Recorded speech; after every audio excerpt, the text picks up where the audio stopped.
Hello food lovers, వచ్చేసాను మీ ముందుకి ఇంకా కొత్త రెసిపీ తోటి. ఏంటది? ఎండాకాలం వచ్చేసింది కదండి. మనకి ఎండాకాలం రాగానే అందరికీ ఏం గుర్తొస్తాయి? నాకైతే ఫస్ట్ అమ్మో ఈ ఎండలు చాలా బాగుంటాయేమో అనిపిస్తుంది. అంతేకాకుండా ఈ ఎండల్లో చల్లగా ఏదో ఒకటి కూడా తాగాలనిపిస్తుంది. అంతే.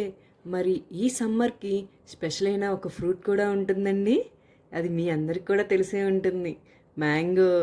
మ్యాంగో తెలియని వాళ్ళు ఎవరుంటారు? అంతేకాకుండా ఇష్టపడిన వాళ్ళు కూడా ఎవ్వరూ ఉండరు. నాకైతే మ్యాంగో చాలా ఇష్టమండి. మీకు కూడా ఇష్టమేనా అనుకుంటా కదా. అందుకే ఈరోజు మనం మ్యాంగోతో ఒక స్వీట్ రెసిపీని ఎలా చేయాలో చూద్దాం. ఎందుకు ఇంకా ఆలస్యం, రండి ఎలా చేయాలో చూసేద్దాం. ముందుగా వెల్కమ్ టు సంధ్యాస్ వంటల పుస్తకం. నేను మీ సంధ్య. ముందుగా మనం మామిడికాయలు తీసుకొని వాటిని శుభ్రంగా బాగా కడుక్కోవాలి. అలా కడుక్కున్న తర్వాత ఇక్కడ నేను చూపిస్తున్న విధంగా మామిడికాయని ఇలా ముక్కలుగా కట్ చేసుకొని మామిడికాయ గుజ్జంతటిని ఒక గిన్నెలోకి తీసుకోవాలి. ఇలా మామిడికాయ గుజ్జంతటిని ఒక గిన్నెలోకి తీసుకొని పక్కన పెట్టుకోవాలి. ఆ తర్వాత ఒక మిక్సీ జార్ తీసుకొని అందులోకి మామిడికాయ గుజ్జుని తీసుకోవాలి. అలాగే 1 కప్పు వరకు పాలు, 3 టేబుల్ స్పూన్ల వరకు పంచదారని తీసుకోవాలి.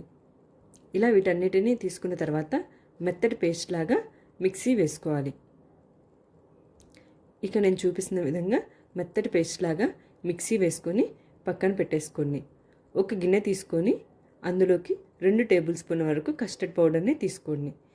అలాగే 1/2 కప్పు వరకు పాలను కూడా తీసుకొని ఈ కస్టర్డ్ పౌడర్ అనేది ఉండలు లేకుండా బాగా కలుపుకోవాలి.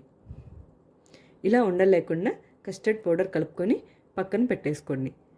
ఒక పెనం తీసుకొని అందులోకి మనం ముందుగా వేసి పెట్టుకున్నటువంటి మామిడికాయ గుజ్జుని ఇందులోకి వేసుకోండి. ఇలా మామిడికాయ గుజ్జుని వేసుకున్న తర్వాత ఫ్లేమ్ అనేది మనం సిమ్లోనే పెట్టుకొని 5 నుంచి 10 నిమిషాల వరకు మామిడికాయ గుజ్జుని బాగా ఉడకనివ్వాలి.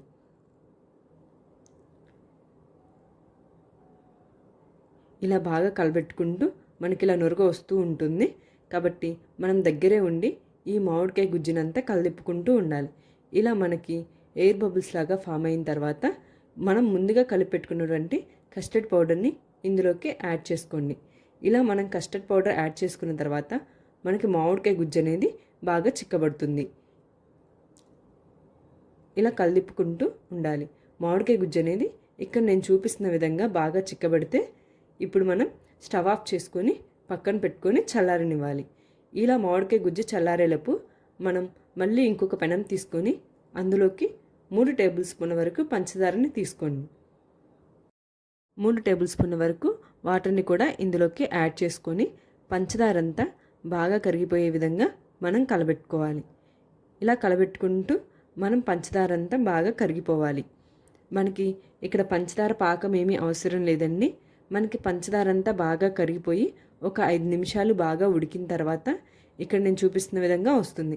మనకి చేతులకి ఇలా అంటుకున్నప్పుడు కొంచెం జిడ్డుగా ఉంటే చాలు. ఇలా మనకి జిడ్డుగా తగిలినప్పుడు మనం స్టవ్ ఆఫ్ చేసుకొని పక్కన పెట్టేసుకోండి.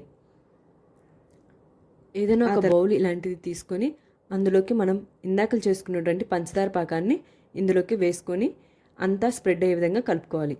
ఆ తర్వాత చల్లారబెట్టుకున్నటువంటి మ్యాంగో గుజ్జుని ఇందులోకి యాడ్ చేసుకొని ఈవెన్గా స్ప్రెడ్ అయ్యేలాగా ఒకసారి కలుపుకోవాలి. ఆ తర్వాత 3 నుంచి 4 గంటల వరకు డీప్ ఫ్రిడ్జ్లో పెట్టుకోవాలి. ఇలా 3 నుంచి 4 గంటల తర్వాత తీసుకొని ఇలా మనం ఒక ప్లేట్లోకి తీసుకొని సర్వ్ చేసుకోండి. మ్యాంగో పుడింగ్ చాలా టేస్టీగా ఉంటుంది. మీరు కూడా తప్పకుండా ట్రై చేసి ఈ మ్యాంగో పుడింగ్ ఎలా ఉందో నాకు కామెంట్ చేయండి. అలాగే మర్చిపోకుండా మరిన్ని వీడియోస్ కోసం మన ఛానల్ని సబ్స్క్రైబ్ చేసుకోండి. మీకు కనుక నచ్చినట్లయితే లైక్ చేయండి, షేర్ చేయండి. ఇంకొక వీడియోతో మళ్ళీ మిమ్మల్ని కలుస్తాను. Thanks for watching.